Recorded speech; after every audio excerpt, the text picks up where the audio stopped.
할렐루야. 한 주간도 우리 주님께서 우리의 삶을 복되게 인도하셔서 이 자리에서 하나님 앞에 예배드릴 수 있도록 귀한 시간을 허락하셨습니다. 우리 옆에 계신 분에게 한 주간 평안히 잘 지내셨는지 하면서 샬롬 인사 나누도록 합니다. 샬롬, 평안하셨습니까? 감사합니다.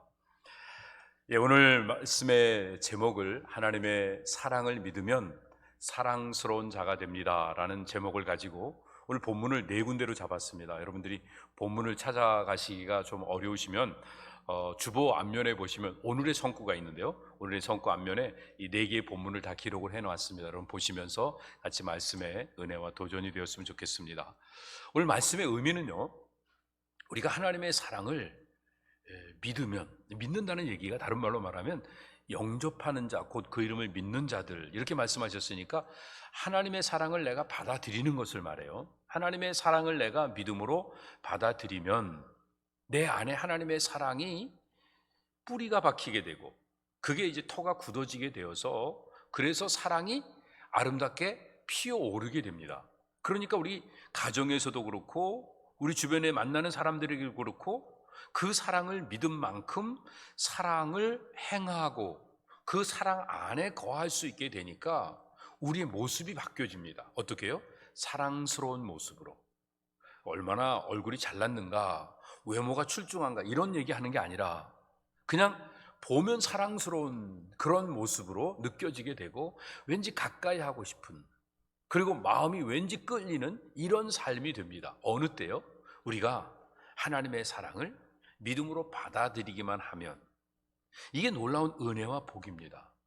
이 놀라운 복을 가진 공동체, 이 공동체가 이 마지막 시대에, 특별히 팬데믹이 지나가고 난 새로운 뉴노멀 시대에 그때 우리가 쓰임받는다고 하는 이 비전을 갖기 위해서 오늘 말씀으로 한번 도전을 받아봅니다. 아가서에 있는 그 말씀의 전체 흐름들을 보면요, 사랑에 대한 주제로 이야기를 하고 있는데 거기에 핵심 내용은 사랑은 죽음같이 강하다라고 하는 아가서 마지막 8장에 나오는 그 내용이 전체 핵심이라고 볼 수가 있습니다.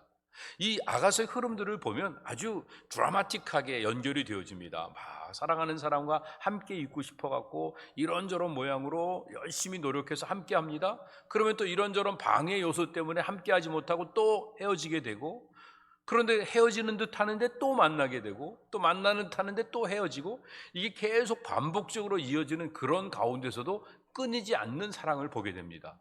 그게 사랑의 특성인 겁니다. 그러니까 이 솔로몬 왕은 아가서를 통해서 참 사랑이 무엇인가, 이 사랑을 행하는데 어려움도 있고 여러 가지 많은 장애물도 있지만 그럼에도 불구하고 이 모든 것들을 뛰어넘어서 끝까지 연결하고 함께 하는 것이 진정한 사랑이라고 하는 것을 보여주고 있는 것입니다. 여러분, 사랑에 대해서 말한 사람들이 너무 많죠. 우리도 사랑에 대해서 한마디쯤은 다 얘기했을 거예요. 사랑이 뭐냐고 물으시면 여러분 뭐라고 대답하시겠어요? 유행가 가사가 떠오르는 사람은 눈물의 씨앗이라고 금방 대답을 하실 거고요. 셰익스피어가 이렇게 얘기했죠. Love is merely madness. 그냥 쉽게 표현하면 사랑은 미친 짓이다, 그런 얘기예요. 왜냐하면 사랑하면 빠져버리니까, 사랑하면 거기에 끌려가서 다른 건 온통 다 잃어버리니까. 그래서 사랑은 그냥 오직 그냥 미쳐버리는 거, 그게 사랑이다, 이렇게 셰익스피어가 이야기를 했죠. 이 미국의 독립선언서 기초를 했던 벤자민 프랭클린이라고 하는 분도 사랑에 대해서 이렇게 얘기를 했습니다. If you would be loved, love and be lovable. 당신이 만약에 사랑을 받고 싶다고 하면 그러면 사랑하면서 사랑스럽게 행동을 해라. Be lovable. 그러면 사랑스러운 게 어떤 게 사랑스러운 거죠? 이거를 무슨 뭐 조건으로 뭘 만들어서 화장을 예쁘게 한다고 사랑스럽습니까? 좋은 옷을 입는다고 사랑스럽습니까? 운동을 해갖고 근육질 몸을 만든다고 사랑스럽습니까? 어떻게 해야 될 것인가? 오늘 같이 한번 살펴봤으면 좋겠습니다. 솔로몬이 보여줬던 사랑이라고 하는 것은 어떤 난관과 역경도 다 이겨내고 함께하는 겁니다. 그러니까 그 사랑을 보고 있으면 나도요 왠지 거기 끌려갑니다. 사랑하는 사람들끼리 막 만나고 싶어하고, 그리고 서로 그리워하고, 그래서 함께하고 함께 즐겁게 지내는 그 모습을 보면 나도 왠지 끌려갖고 마음이 푸근해지고 그 사랑에 같이 동조하고 싶은 이런 생각이 들게 되죠. 한번 사랑에 빠진 이 솔로몬 왕이 그 보잘것없는, 신분이 엄청 차이가 나고 여러 가지 많은 조건이 갖춰져 있지 못한 술람미 여인을 향해서 끝까지 사랑하는 그 모습, 왕이 시골의 한 거친 여인을 사랑하는 그 모습은, 그것은 예수님께서 허물 많은 우리를 사랑하시는 것과 비유해서 솔로몬이 이야기한 것이라고 볼 수 있습니다. 그래서 이렇게 표현하죠. 나의 사랑, 나의 어여쁜 자여, 일어나서 함께 가자. 일어나서 함께 가자는 표현은 그 왕의 사랑을 받아들여 달라는 얘기입니다. 왕이 사랑하는데, 아니 왕이 나 같은 사람을 어떻게 사랑할 수 있는가? 난 사랑받을 조건, 그 자격이 없습니다. 그러면서 그걸 못 받아들이면 함께 일어나 갈 수가 없게 되겠죠. 그런데 그 사랑을 그냥 순수하게 받아들이면 일어나 함께 가면서 왕과 함께 삶을 새롭게 살아갈 수 있습니다. 마찬가지로요, 우리가 얼마나 이 세상에 여러 가지 일들에 불안해하고 마음속에 염려와 걱정, 의심이 많고, 그런데다가 또 절망 속에서, 이 불신의 세계 속에서 모든 것들이 답답하게 살아갈 때가 참 많죠. 그런 우리에게 찾아오셔서 나의 사랑, 나의 어여쁜 자여, 일어나서 함께 가자. 그리고 주님께서 임마누엘의 비전을 보여주시고 하나님 나라의 일꾼으로 우리를 불러주시고, 그래서 이 어려운 이 시대를 우리를 통해서 새롭게 만들어 가시겠다고 하나님께서 약속하시면서 우리를 초청하고 계십니다. 그러면서 이제 이 솔로몬이 술람미 여인을 향해서 외치는 내용이, 추운 겨울도 지나갔다, 봄이 다가오고 있다, 비도 그쳤다, 이제는 정말 모든 것들이 열매를 맺힐 때가 됐다. 새가 지저귀고, 그리고 또 포도나무도 열매를 맺고 무화과나무도 열매를 맺을 때가 됐다. 이 말의 의미는 이제는 우리와 함께 새로운 인생을 살아가고 싶다고 하는 그 간절한 열망을 왕이 보여주고 계신 겁니다. 이 험한 세상 속에 하나님의 나라를 건설하기 위해서 하나님 우리를 불러주시고 우리에게 사랑을 부어주시고 우리를 새롭게 빚어가시면서 우리를 통해서 이 땅을 새롭게 건설하시겠다고 우리를 초청하시는 겁니다. 반드시 하나님은 새로운 역사를 이루어 가십니다. 그런데 하나님이 직접 하시지 않고 우리같이 부족하고 어리석고 연약하고 추악한 우리들을 불러서 사용하시겠다고 하십니다. 그거를 믿음으로 받아들이면 그 사랑을 받은 만큼 우리는 자유와 평강과 능력을 소유하면서 이 역사의 주인공 역할을 할 수 있게 됩니다. 이 믿음을 가진 술람미 여인은 어떻게 반응을 합니까? 아가서 1장에 있는 그 표현을 보면요, 1장 5절에서 이렇게 말합니다. 예루살렘 여자들아, 내가 비록 거무나 아름다우니 게달의 장막 같을지라도 솔로몬의 휘장과도 같구나. 내가 일광에 찧어서 거무스로 말지라도 헐겨보지 말 것은 내 어미의 아들들이 나를 노하여 포도원 지기를 삼았음이라. 나의 포도원은 내가 지키지 못하였구나. 지금 이 술람미 여인이요, 시골의 가난한 집에 태어나서 여자들까지도 밖에 나가서 일을 해야지만 먹고 살 수 있는 상황이 되니까 오빠들이 자꾸 밖으로 내몰아갖고 밖에 나가서 험한 일을 하다 보니까 그을리고, 그래서 얼굴도 시커매지고 게달의 장막같이 됐다는, 아주 거칠어졌다는 얘기입니다. 이 검고 거칠은 피부를 갖고 볼품도 없고 그런 모습으로 바뀌었지만, 그러나 이 왕으로부터 사랑을 받고 있기 때문에 나는 어여쁜 존재라고 하는 이 자존감을 가지고 이 예루살렘에 많은 조소를 보내고 있는 여인들 앞에 당당하게 서 있는 이 술람미 여인을 우리가 만나게 됩니다. 우리도 사실 보면요, 아무런 조건을 내세울 게 없습니다. 그런데 하나님이 우리를 부르셨습니다. 하나님이 세상을 이처럼 사랑하사 독생자를 나 같은 사람을 위해서 주셨다고 하는 이 한 가지 믿음 때문에 우리는 이 세상에서 당당하게 살아갈 수 있게 되고 누구 앞에서도 자기를 드러낼 수 있는 믿음을 가질 수 있게 되었습니다. 그래서 그 하나님의 사랑의 음성을 들으며 우리 주님의 십자가를 바라보는 순간 우리는 내가 누구인가를 깨닫고 내가 해야 될 일들을 감당해 가면서 이 세상 속에서 조금 힘들고 어려워도 억울하다고 하지 않고 또 손해를 봐도 또 세상이 불공평하다고 하소연하지 않고 당당하게 주어진 일들을 기쁨으로 감당하면서 믿음의 삶을 살아갈 수 있게 되는 것입니다. 이게 어떻게 이루어집니까?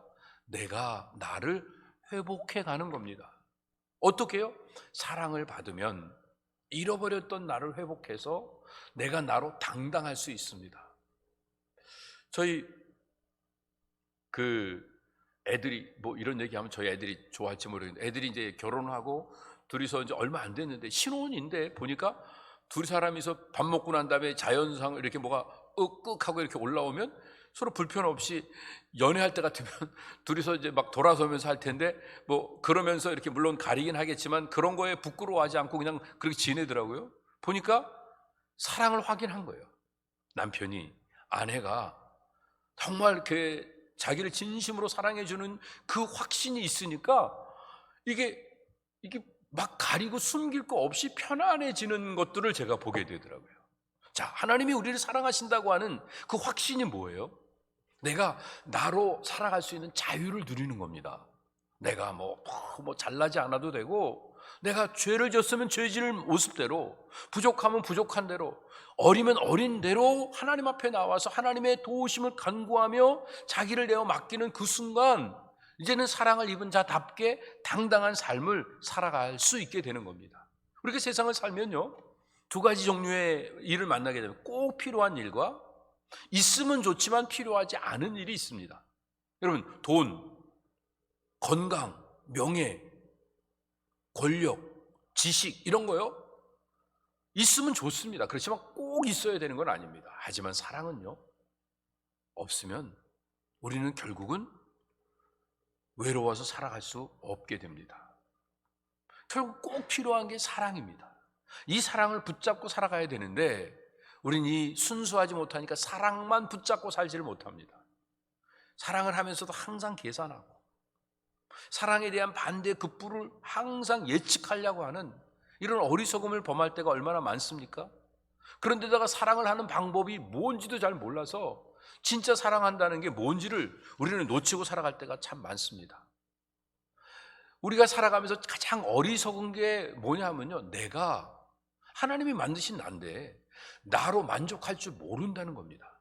내가 나로 만족할 줄 모르니까 항상 뭔가 더 가져야 된다고 생각하고 더 잘나야 된다고 생각하고 그래서 조금이라도 다른 사람과 비교해서 작은 것들은요 자꾸 가립니다. 조금이라도 잘난 거는요 자꾸 드러내려고 합니다. 아니 더 갖다가 붙입니다. 그러니까 얼마나 피곤해요. 얼마나 힘들어요. 불행할 수밖에 없게 되는 겁니다.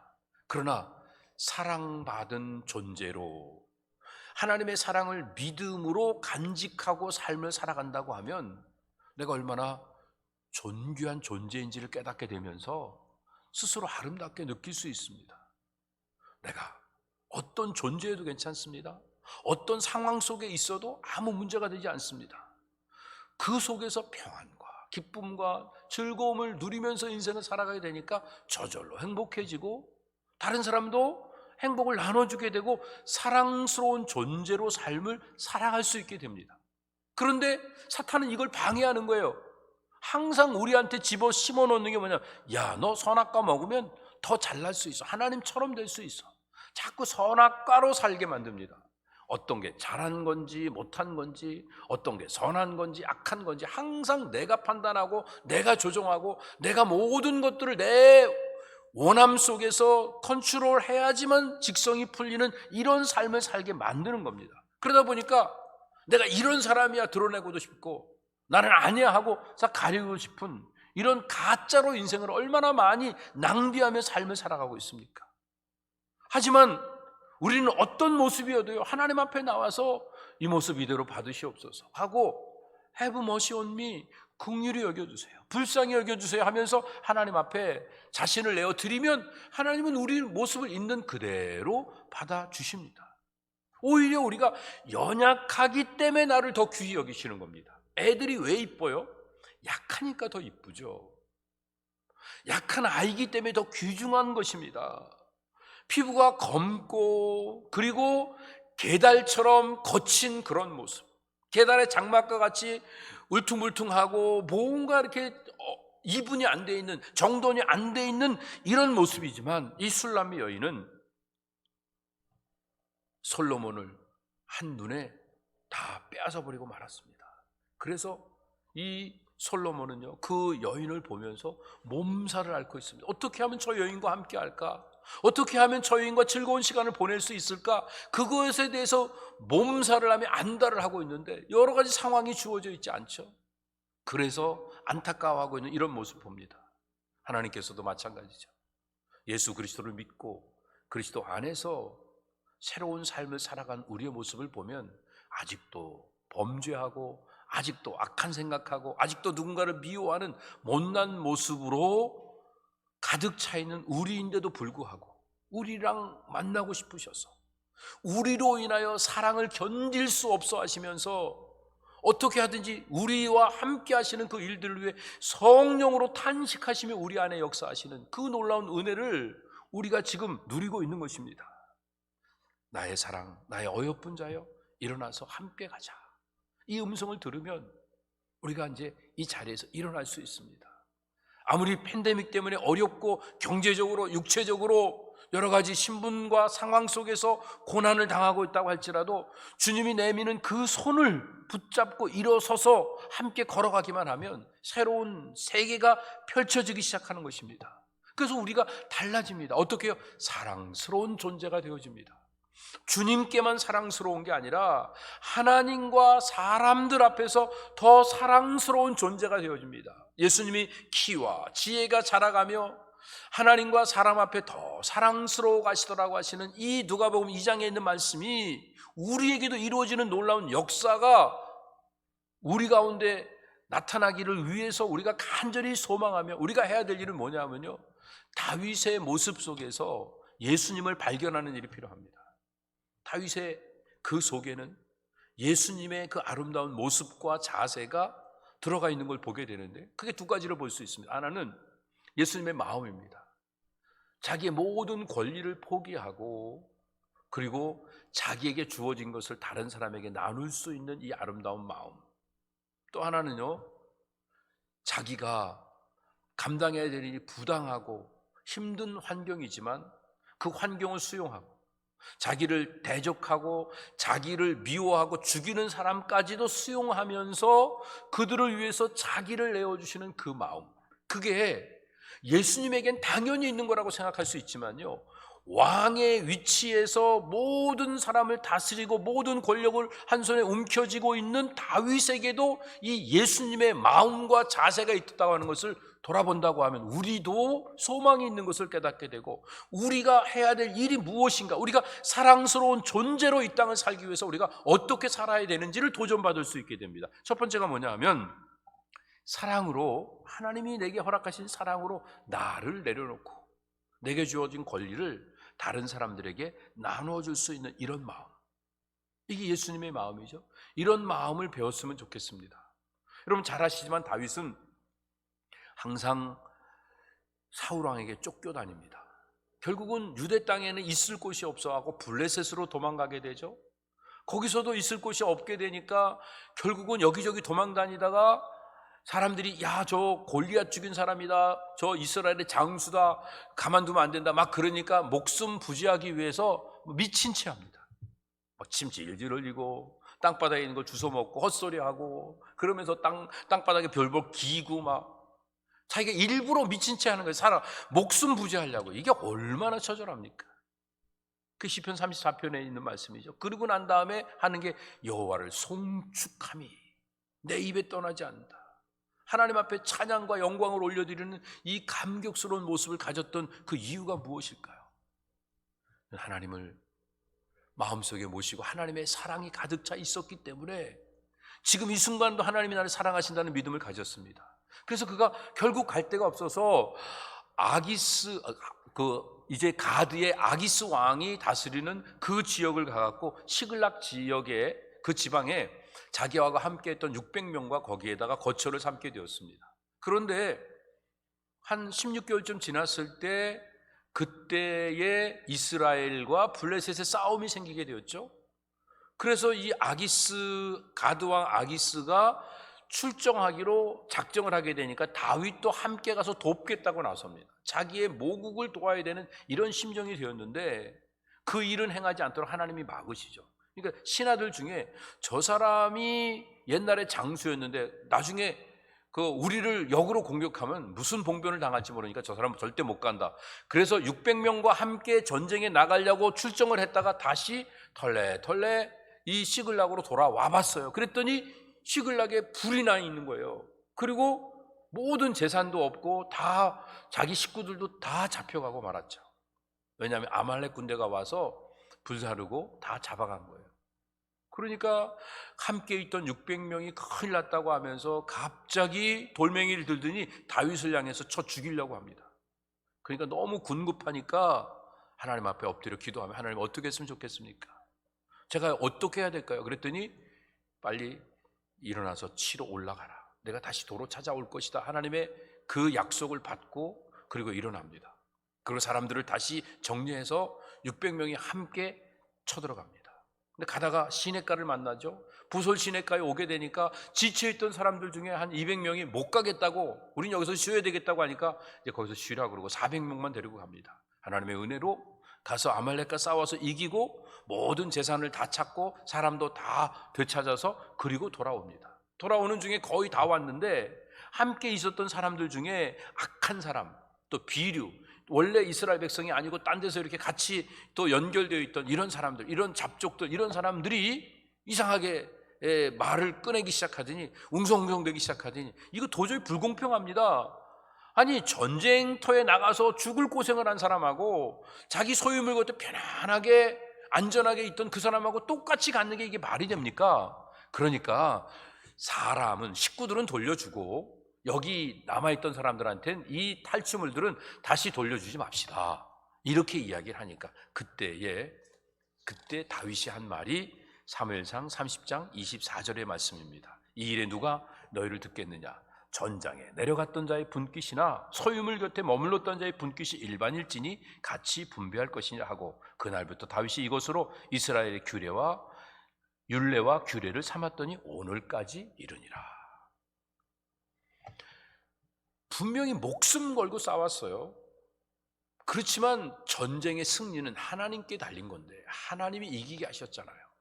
그러니까 이건 내가 얻은 것, 내 것이라고 생각하지 않고 하나님이 주신 것, 하나님이 맡겨주신 것, 그래서 함께 나누는 일들을 마음에 조금 더 불편하지 않는 일들이 필요하다는 사실을 다윗은 알았어요. 어떻게? 하나님의 사랑이 자기에게 부음받아서 그 사랑이 감격적으로 솟구쳐 오르고 있었기 때문에 그 마음을 가질 수 있었던 거죠.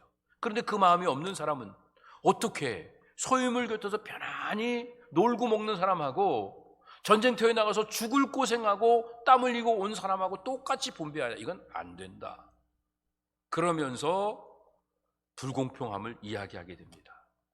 하나님의 사랑이 임하게 되면 우리 인생이 하나님의 은혜인 것을 깨닫고 내 소유와 내 능력이 자랑할 것이 아니라 누군가를 복되게 하고 함께 나누어야 되는 것임을 깨닫게 되니까 자기의 권리를 포기할 수 있게 됩니다.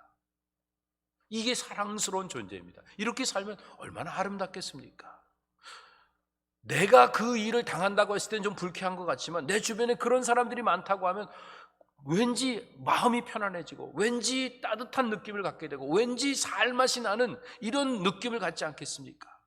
오늘날 그리스도인들이 이런 삶을 살아간다고 하면 팬데믹 상황 속에 경제가 어려워져도 무엇이 문제가 되겠습니까? 오늘 우리 교회가 이런 모습으로 사랑스러운 존재의 자리에 선다고 하면 이 마지막 시대에 우리가 얼마나 복되게 쓰임을 받겠습니까?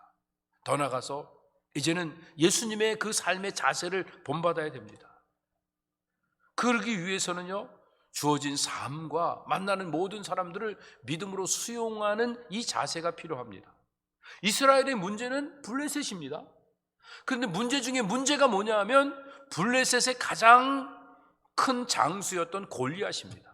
그런데 이스라엘의 가장 작은 자, 볼품없는 자, 도시락 배달하는 소년, 그 소년을 만나게 되니까 그 문제 중에 문제이고 가장 위험을 자랑하던 골리앗이 쓰러지게 되는 이런 모습들을 보게 됩니다. 사랑하는 성도 여러분, 우리 인생에 골리앗과 같은 문제가 있어도요, 문제가 문제가 아니라 우리의 믿음 없음이 문제인 것을 우리는 기억할 필요가 있습니다. 왜요? 아무리 문제가 커도 하나님과는 비교가 안 되잖아요. 근데 그 하나님을 믿는 온전한 믿음이 있으면 모든 것들은 다 부끄러움을 경험하게 됩니다.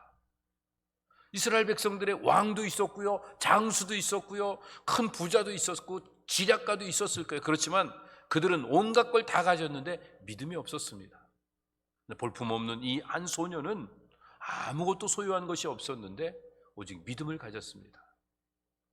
껍데기 믿음을 갖고 사는 사람들이 진짜 믿음을 갖고 사는 사람이 나타나면 부끄러움을 당하게 되고 슬금슬금 도망갈 수밖에 없게 됩니다. 왜요? 진짜 믿음이 있는 사람은 자기를 비우면서 하나님을 채우죠. 하나님의 사랑을 그대로 받아들이죠. 근데 껍데기 믿음을 갖고 있는 사람은 살수록 자기가 꽉 차집니다. 자기 생각, 자기 감정, 자기 느낌, 판단, 이걸 꽉 채우니까 점점 불안해질 수밖에 없게 됩니다.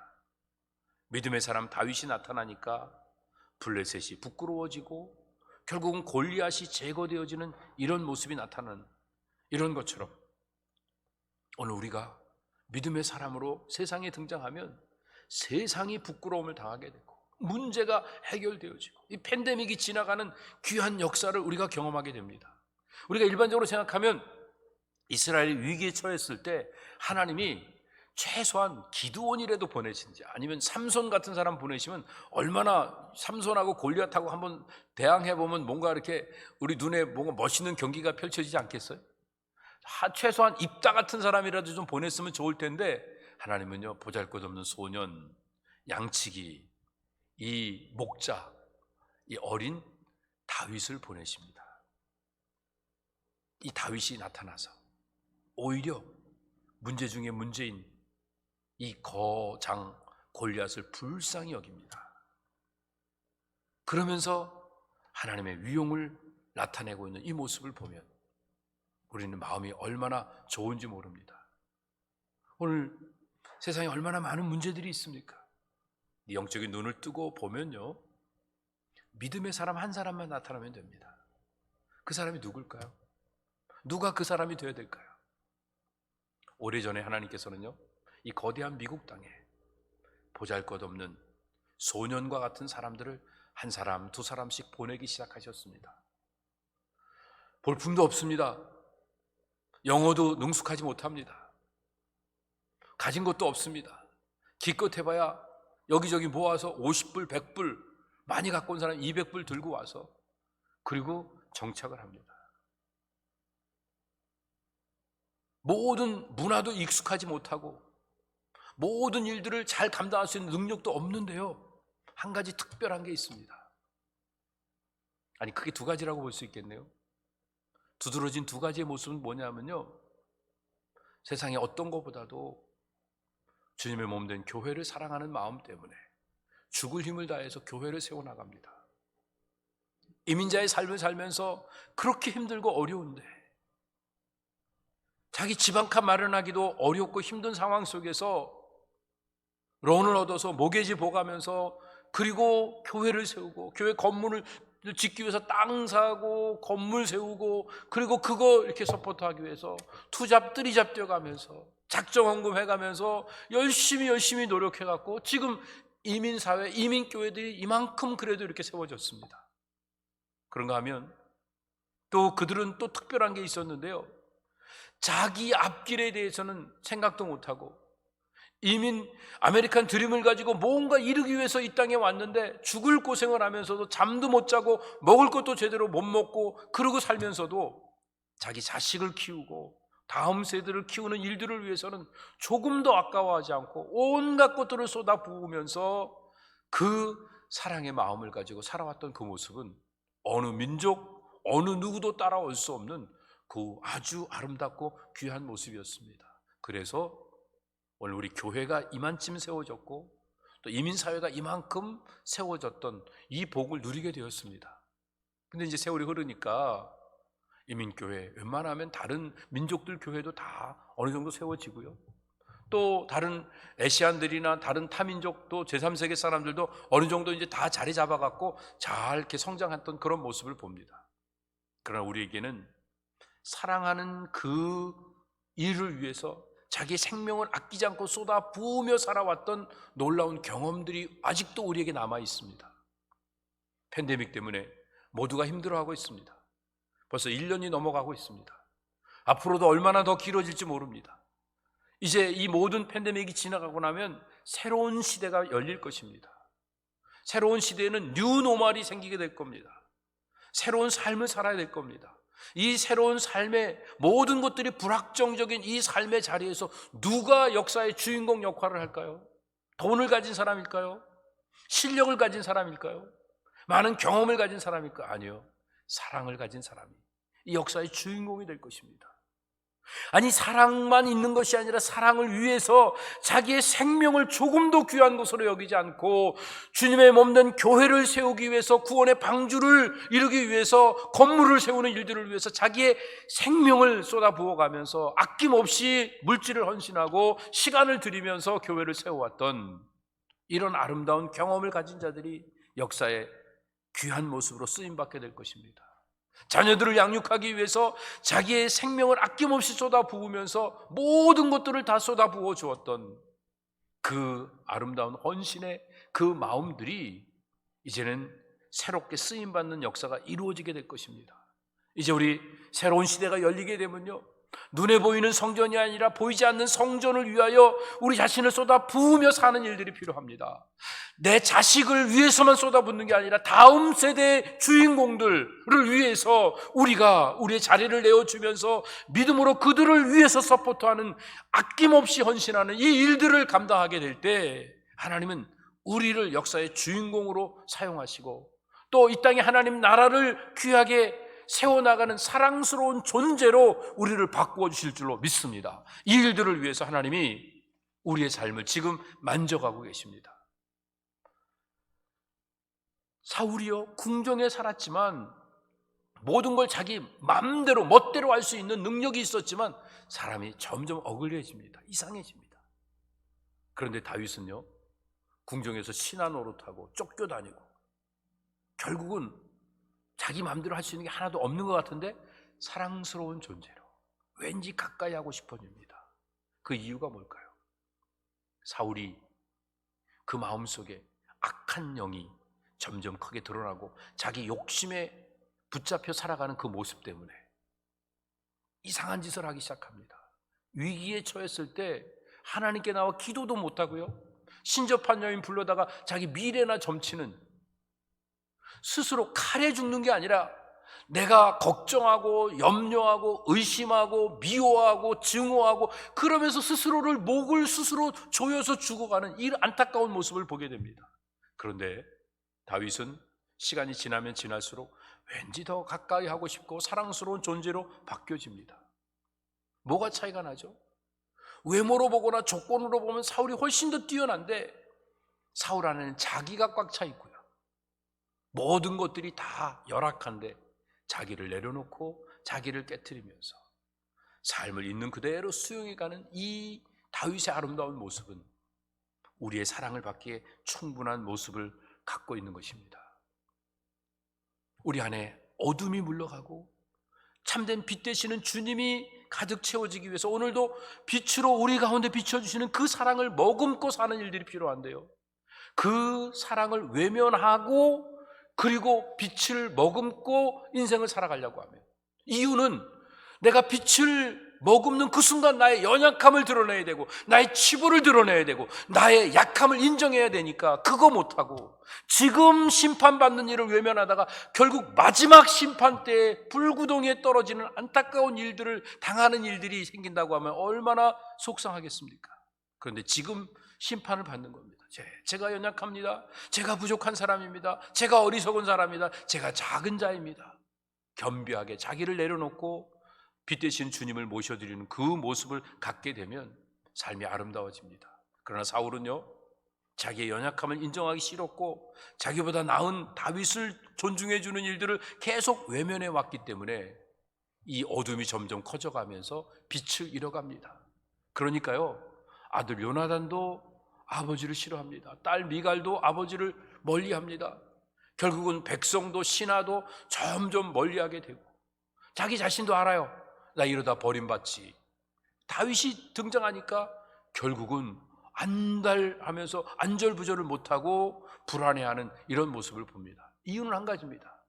사울은 자기 속에 자기가 꽉 차 있고 다윗은 자기 안에 자기를 비우고 주님으로 채워가고 있기 때문에 다른 모습을 가질 수 있었던 것입니다.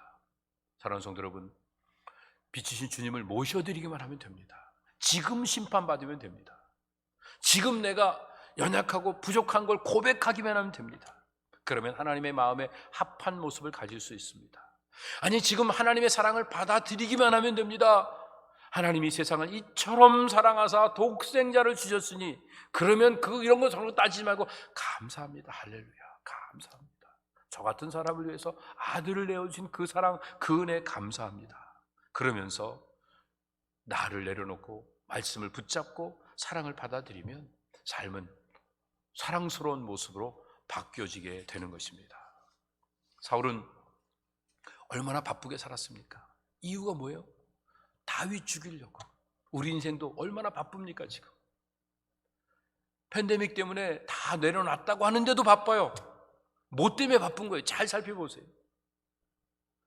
다윗 죽이는, 누군가는 미워하고 시기하고 질투하고 또 쓸데없는 꼭 안 해도 되는 일들, 안 해도 되는 생각들, 그것 때문에 우리가 낭비하며 사는 게 얼마나 많습니까?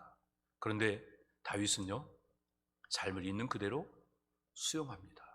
쫓겨다니는 신세도 그 오랜 세월 동안 이렇게 힘든 그 모든 것도 다 받아들이고요, 자기를 미워하는 사람도, 자기를 죽이려고 하는 사람도 그대로 수용하고 있는 이런 모습을 봅니다. 민심이 다윗에게 다 쏠려 있잖아요. 다윗은 만만이고 사울은 천천히니까 10배나 더 인기가 좋은 거예요. 그런데도 그 인기를 모아갖고 사울을 공격하지 않고 그냥 그대로 그 수모를 다 당하고 있는 걸 봅니다. 뻔히 자기를 죽이려고 전쟁터에 내보내는 걸 알아요. 그런데도 그는 당당하게 하나님을 믿고 나아갑니다. 죽이려고 창을 던지면 창만 피하고 도망갑니다. 창 던지면 창 피해서 그 던진 창 갖고 다시 위협하고, 최소한도 까불지 말라고, 다시는 못된 짓 하지 말라고, 위협이라도 그렇게 으름장이라도 놔야 될 텐데 그러지 않고요, 그냥 피신하고 결국은 라마로 도망가고 마는 것을 보게 됩니다. 어떨 때는 좀 속이 터지잖아요. 너무 바보 같아요. 왜 그렇게 살아야 되지? 아니, 왜 그렇게 살지? 그런데 가만히 보면 그게 왠지 마음을 끌어요. 그 사랑스러움이 어디서 나옵니까? 하나님이 다윗을 사랑하신다는 사실을 그는 마음으로 믿고 의지하고 있었기 때문에, 하나님의 사랑 때문에 자기의 상황을 수용하고 자기를 대적하는 사람들을 수용하는 이 삶의 자리에서 살아갑니다. 삶이 모든 게 다 정리되고 내 마음대로 돼야지만 잘 되는 게 아니에요. 하나님이 천지를 창조하실 때도 보면요, 처음에 어떤 상황이 있었죠? 흑암과 혼돈과 기품과 또 모든 것들이 다 뒤죽박죽이 되어 있었던 것을 보게 됩니다. 그런데 그거 그냥 놔두시고요, 그리고 그 위에다가 빛이 있으라 말씀하신 겁니다. 그 상황 속에서 빛을 받아들이는, 하나님의 말씀의 다스림을 받는, 하나님의 사랑의 터치를 받는 그 순간 어떻게 변합니까? 하나님 보시기에 심히 좋았더라의 모습으로 바뀌어진 이 역사를 우리가 꼭 기억해야 됩니다. 여러분, 내가 내 마음대로 되는 게 뭐가 있습니까? 사울이 다윗 죽이려고 신하 보내고 자객 보내고 군대 보내고 그래도 안 되니까 자기가 가죠. 그런데 그런 상황 속에서 좀 뭔가 대책을 좀 세워야 될, 대책도 안 세우고 그냥 속수무책으로 당하고 있는 그 모습을 주님이 보시니까 너무너무 안타까운 거예요. 그러니까 하나님이 급해지셨어요. 그래서 하나님이 직접 나서갖고 사울을 막으시고 사울을 직접 선보시는, 이런 일들이 일어나는 것을 보게 됩니다.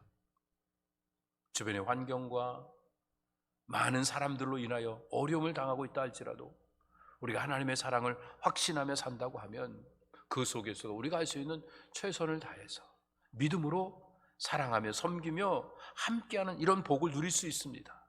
다윗은 하나님께 벌 받을 때에도 하나님한테 직접 받으려고 했어요. 7년 벌 받을래, 3달 벌 받을래, 3일 벌 받을래. 그랬을 때 3일이라고 하는 그 벌을 받은 것은 숫자가 작기 때문이 아니라 자연의 피해를 받을래, 대적들의 공격을 받을래, 아니면 나한테 직접 벌을 받을래. 그럴 때 직접 하나님께 벌 받겠다고 말한 겁니다. 얼마나 많은 피해가 있고 얼마나 많이 아팠어요. 하지만 하나님께 직접 받는 거는 십자가라 할지라도 받아들이겠다고 하는 그 마음. 예수님도 얼마나 아프면 겟세마네 동산에서 할 수만 있으면 이거 내게서 물려달라고 그렇게 기도하시고 땀이 핏방울이 되도록 안타깝게 하나님께 간구를 밤새껏 하셨겠습니까? 그렇지만 하나님이 주시는 거니까 믿음으로 윌링리 받으셔서 오늘 우리에게 놀라운 구원이 임했던 것입니다. 다윗이 점점 사랑스러워지는 이유는요, 하나님이 함께 하셨기 때문에 그렇습니다. 하나님의 사랑을 믿고 하나님과 함께하는 그 삶은 점점 사랑스러워지게 됩니다. 하나님이 세상을 이처럼 사랑하사 독생자를 주셨으니 누구든지 예수 믿기만 하면 구원받는다. 너무 간단하지 않습니까? 다른 생각 복잡하게 할 거 없이 그냥 그 사랑을 받아들이고 그 사랑 안에 거하면 우리는 사랑스러운 존재로 행복하게 삶을 살아갈 수 있습니다. 에베소 3장에 있는 말씀 보면 하나님의 사랑을 받으면 우리의 그 삶이 하나님의 사랑의 뿌리를 받게 되고 거기에 더 굳어지게 된다고 말합니다. 그러면요, 우리가 서로 만날 때마다 사랑을 나눌 수 있게 됩니다. 함께 모여서 사랑을 나누면서 그리고 하나님의 말씀의 의미가 그 사랑이 무엇인지를 알아가게 되니까 저절로 우리는 사랑스러운 존재가 되어지는 것입니다. 사랑하는 배단위 성도 여러분, 이제 하나님의 사랑으로 다윗과 같이 내 권리를 포기하고 그리고 주어진 삶의 자리를 그대로 수용할 수 있는 이런 믿음을 가지면 다윗처럼 사랑스러운 존재가 되어집니다. 여러분, 살수록 나이가 더 점점 들고 세월이 흘러갈수록 사랑스러운 존재로 삶을 살기를 원하십니까? 아니면 살수록 어글리해지고 뭔가 사람들한테 좌충우돌하는 그런 삶을 살기를 원하십니까? 물어볼 필요가 없죠. 우리 모두가 사랑스러운 존재로 남은 인생을 살기를 원한다고 하면 이제는 내 안에 내가 아닌 주님으로 채우기 위하여 나를 내려놓는 내 권리를 포기할 줄 아는 이 훈련을 공동체 안에서 해나가야 합니다. 그리고 정말 힘든 상황, 어려운 상황이지만 그거를 그대로 수용하고 감사하고 그리고 마음에 안 드는 사람, 나에게 도움이 안 되고 나를 해치려고 하는 사람이라 할지라도 그 사람 한 사람을 존중해 주면서 너의 너됨을 존중해 주는 이런 아름다운 공동체를 만들어가게 될 때 우리는 하나님 앞에서 사랑스럽고 사람들 앞에서 사랑스러운 존재로서 하나님의 영광을 드러내면서 이 땅을 하나님 나라로 바꾸어 나가는 귀한 역사를 감당하게 될 줄로 믿습니다. 이 일을 위해서 우리는 예수 그리스도의 마음, 하나님과 동등됨을 취할 것을 여기지 않으시고 모든 것들을 다 내려놓으시고 사람의 형체를 가지신데 종의 형체를 가지셨고 죽기까지 복종하셔서 그래서 십자가를 지셨던 그 예수님을 따라가는 삶을 살게 되면 우리도 사랑스러운 존재가 돼서 이 팬데믹 이후에 이루어지는 이 뉴노멀의 시대, 이 새로운 시대에 우리 모두가 역사의 주인공으로 귀하게 쓰임받는 삶을 살게 될 줄로 믿습니다. 다시 한번 우리 주님의 몸된 교회를 사랑하고 우리의 다음 세대를 사랑하던 그 마음을 다시 불일 듯 일깨워서 이제는 눈에 보이는 것 이상의 더 보이지 않는 하나님 나라를 위하여 땅 끝을 마음에 품고 살아가고 내 자녀 이상 다음 세대의 나라의 일꾼들이 세워지는 일들을 위해서 우리가 준비해야 될 일들이 무엇인가? 선교의 사명, 구제의 사명, 그리고 장학의 사명, 건축의 사명 이 잘 감당해서 우리 하나님 앞에 복되게 쓰임받는 우리 모두가 되었으면 좋겠습니다. 그럼 그 사명을 어떻게 감당할 것인가에 대해서는 기대하시라 개봉박두 다음 주에 같이 이어서 하도록 하겠습니다. 기도하시겠습니다. 자비하신 아버지 하나님, 얼마 살아온 인생은 아니지만 돌아보면 모든 것들이 허무하고 안타깝고 고통의 연속 속에서 절망할 수밖에 없는 어리석은 삶이었던 것을 고백할 수밖에 없습니다. 그러나 주님 여전히 우리를 사랑하시기에 나의 사랑, 나의 어여쁜 자여, 함께 일어나 예루살렘을 향해 걸어가자.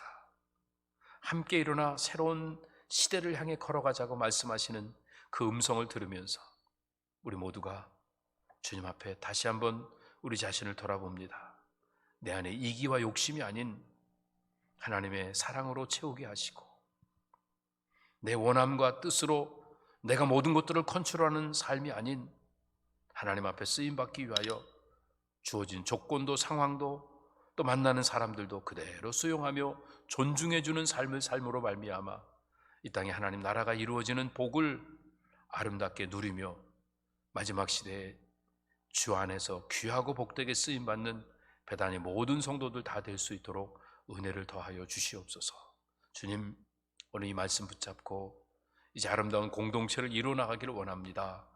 나의 나됨을 통해서 참 자유를 복음 안에서의 능력을 경험하게 하신 주님, 이제는 너의 너됨을 통해서 이 사랑의 공동체가 세워져서 이 안에서 힘과 용기를 받고 주신 사명 감당하기 위하여 힘과 능력을 모아가며 땅끝까지 힘차게 사명 붙잡고 달려갈 수 있는 우리 모두가 다 되도록 은혜를 베풀어 주시옵소서.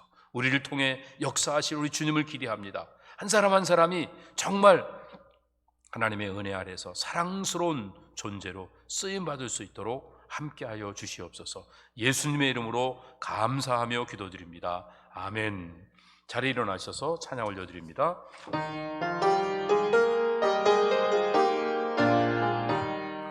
주의 사랑 비칠 때의 기쁨 오네, 근심 걱정 물러가고 기쁨 오네, 기도하게 하시며 희미한 것 물리쳐 주의 사랑 비칠 때 기쁨. 4절합니다. 주의 사랑 비칠 때의 그 광채가 찬란하게 우리 둘러 비치겠네. 세상 모두 이기고 천국 생활할 때도 주의 사랑 비치네. 그 큰 사랑, 그 큰 사랑 내 마음속에 명랑하게 비칠 때의 찬송하네. 그 큰 사랑 내 마음속에 화평함과 기쁨 주네.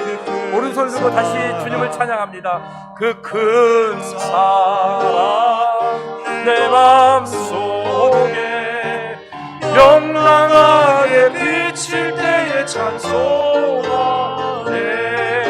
그 큰 사랑 내 마음속에 화평함과 기쁨 주네. 그 큰 사랑. 다시 한번 사모하는 마음으로 그 큰 사랑 내 마음속에 명랑하게 비칠 때의 찬송하네. 그 큰 사랑 내 마음속에 화평함과 기쁨 주네. 그 큰 사랑. 아멘. 우리 주님의 사랑을 우리의 마음에 머금기만 하면 우리의 마음속에 있는 불안, 염려, 의심, 미움, 불신 모든 것들이 사라지고 우리 안에 진정한 평화와 그리고 하나님 주신 참 안식과 기쁨이 넘치는 행복한 삶을 살게 될 줄로 믿습니다.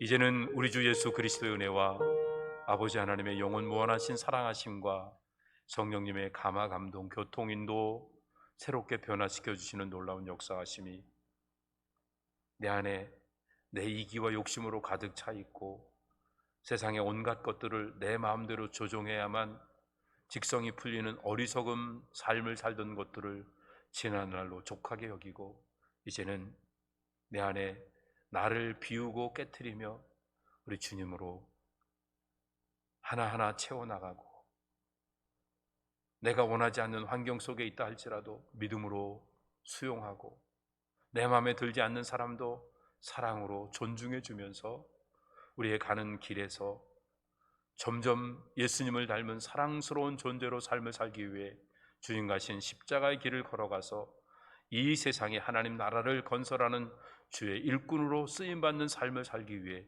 하나님의 도우심을 간절히 사모하며 주 앞에 엎드린 주의 백성들 머리머리 위에, 저들의 가정과 산업 위에, 온 교회 위에 이제로부터 영원토록 함께 있을지어다. 아멘.